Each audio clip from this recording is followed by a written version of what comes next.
What's up, Grow Familama? Doug here from Short Grow Hydro to talk to you about the most common top 10 beginner mistakes. Now, before I begin, there's a couple things I want to preface because it's important to me. One, a beginner, I would say, my opinion, is within the first 4 to 6 grows. Also, another thing, been doing this for about 6, 7 years now.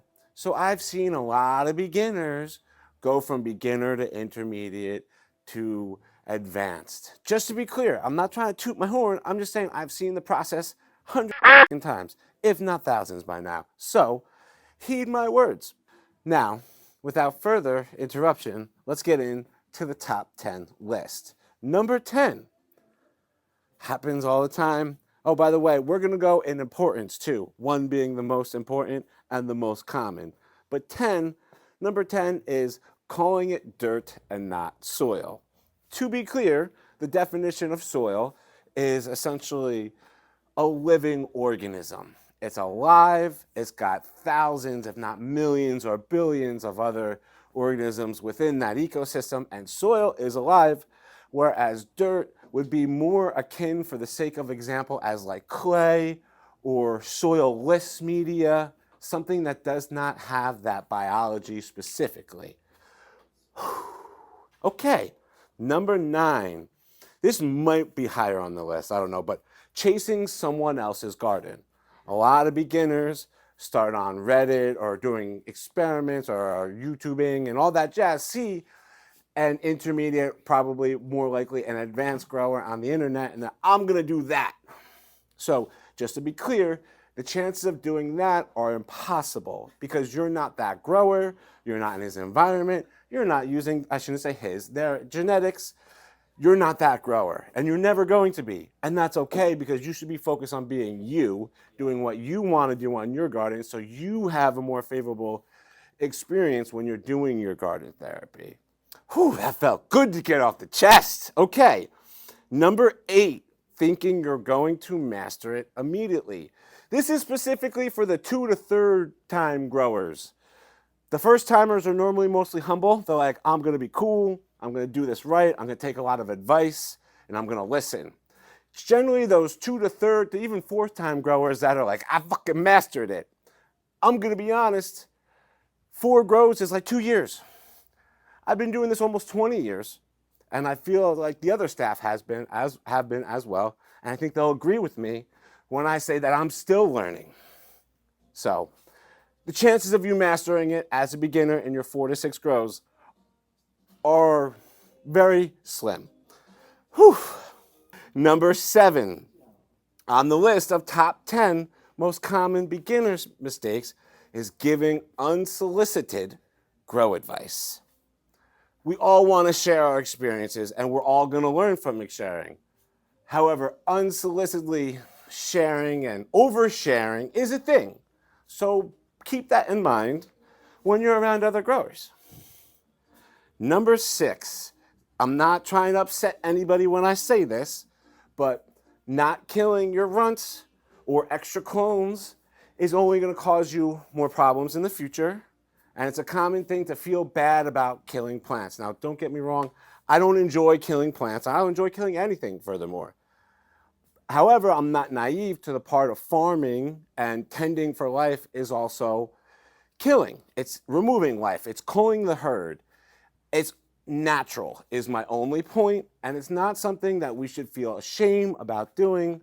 It's one of the, my hand's getting fucking tired, telltale signs of a beginner, I would say, is how much remorse they hold about taking a plant's life. Oh God, when you say it like that, it just sounds fucked up.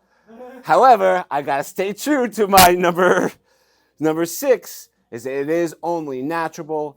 Not only are we farming and tending, we're bringing plants into this life, we're also taking plants out of it, and ideally a responsible and coordinated manner. Whew. All right. Number 5, airflow, specifically under canopy airflow, is something that is often overlooked. And I don't have to get too crazy into detail. It's pretty easy to increase airflow. But yes, oxygen, if you have not heard me say, is one of the few things you cannot add too much of in a grow. So after airflow, we have number 4, which is defoliation. A lot of people are afraid to defoliate. I can personally assure you that 90% of the genos out there can handle being defoliated.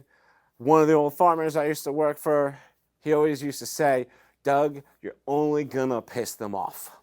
And I thought about him saying this a lot over the years, because I've said it a lot too. It is the truth. Now, mindfully, I'm specifically pertaining to defoliation and veg, just to kind of clear any expectations. However, in flower, under certain terms, is fucking fine. So I just want to say that publicly, and don't be afraid to defoliate. And you're like, Doug, well, why does it piss the plants off? I don't know. I can't tell you. I've thought about it a lot. And it reminds me of like when deer come through and they like fucking eat a bunch of leaves. Plants are like, oh, fuck, I need to catch up. I need to rebound. And generally, they'll have bigger root systems at that point, so it's easier for them to rebound faster. So, number 3. This is when we start getting into some like deep shit. So number 3, most people believe more is more. I want to specify in the beginning, especially, more is less and less is more. I know it's like, oh, I've heard that before. Yes, but a lot of beginners have a hard time putting it into practice, and I get it. I was a beginner at one point too. I would stare and I would be fascinated, and I still am. I love all of that. But there's got to be diminishing returns to consider. There's got to be changing environmental factors too quickly. We want stability in our environment, and if you're changing parts of your grow, every grow, or a couple times a grow, you're never going to give the plants that stability, and that's why, in the beginning, less is more. Until you lock in those parameters, less will be your friend. Also, beginners, the more you add, the more cogs in the wheel. If a cog breaks, shit's just going to get complicated, and that's been a personal experience of mine. So again, less is more. Number 3, common mistake, more is less. So, whew.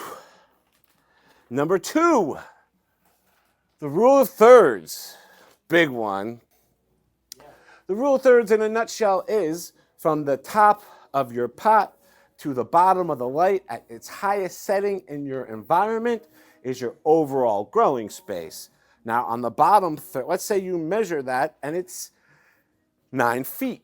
That would give, let's make an easier example, 6 feet. So that would give you 6 divided by 3 is 2. So that would give you 2 feet of veg space, 2 feet of flower space, and 2 feet of space from the light at the end of the grow. Why is that space from the light so imperative? Because all the heat is up there, and by keeping the flowers out of the heat, you will retain more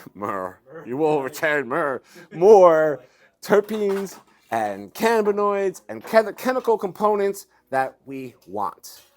Whew. Now, drum roll please, which I'm sure if you have not guessed it, you probably can understand what is coming up next. The most common beginner mistake is overwatering. Yay! Yes, you could have guessed it, because if you've ever learned how to grow in soil specifically, or hand watered specifically indoors, it's not as easy as it may seem.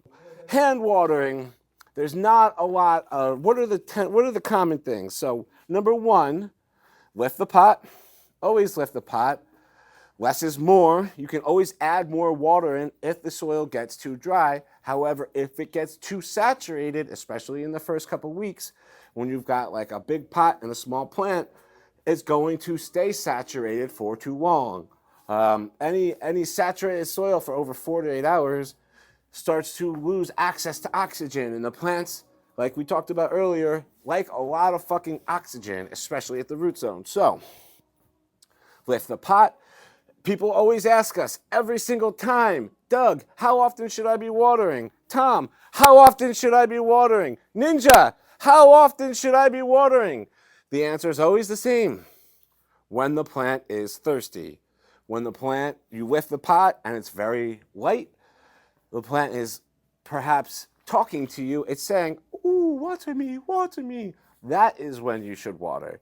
There is no set scheduling to water, especially in veg. In flower, that's when the plant gets big enough that it kind of is in high demand.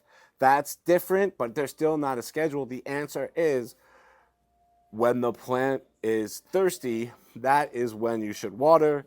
And I digress. That is it. So I hope any new grower seeing this, it can help them educate themselves to avoid having experienced the top 10 most common beginner mistakes, but at the same time, I feel like we're all human and we're gonna go through learn anyway. So at least now we can laugh about it and know that you are not alone. Peace.